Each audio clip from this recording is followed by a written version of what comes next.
Hi guys, చాలా రోజుల తర్వాత ఒక వీడియో చేస్తున్నా. ఏదైనా ఒక డిఫరెన్స్గా మంచిగా చేద్దాం అనుకున్నా. నన్ను నమ్మి చాలామంది సబ్స్క్రైబ్ అయినారు.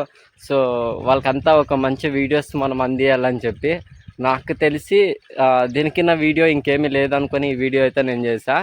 ఇప్పుడు మీరు చూస్తున్నారు కదా, ఇది మా పొలం బ్యాక్ సైడ్, ఇదంతా మందే పొలము.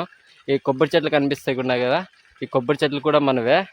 దాదాపు ఒక 2 సంవత్సరాల నుంచి చెట్లకి నీళ్ళు ఏమీ లేదు, అయినా కూడా కొబ్బరికాయలు అనేది కాస్తూ ఉంది. సో నేను ఎప్పుడో చిన్నప్పుడు పెట్టాము ఈ చెట్లని. ఈరోజైతే ఈ చెట్లకి అంతా నీళ్ళు ఇడుద్దామని వచ్చా. ఇప్పుడు మీకు కనిపిస్తుందా, అక్కడ ఆన్ చేసా. మాది మోటార్ వేరే సైడ్ ఉంది. మోటార్ అక్కడ ఆన్ చేస్తే నీళ్ళు అయితే అక్కడ వస్తాయన్నమాట. అక్కడ నుంచి దాదాపు ఇట్లా కాలువతో వెళ్ళి టెంకాయ చెట్లకి వెళ్ళి నీళ్ళు వెళ్తున్నాయి. మొత్తం దాదాపు మీకు బ్యాక్గ్రౌండ్లో కనిపించే అన్ని చెట్లకి మళ్ళీ ఈ సైడ్ కూడా ఉన్నాయి. మొత్తం అంతా తోట మొత్తానికి ఈరోజు అయితే నీళ్ళు అయితే వదిలేస్తా చెట్లకి మొత్తం. ఎందుకంటే ఎండాకాలం కదా, నాకు తెలిసి టెంకాయ చెట్లకి నిజంగా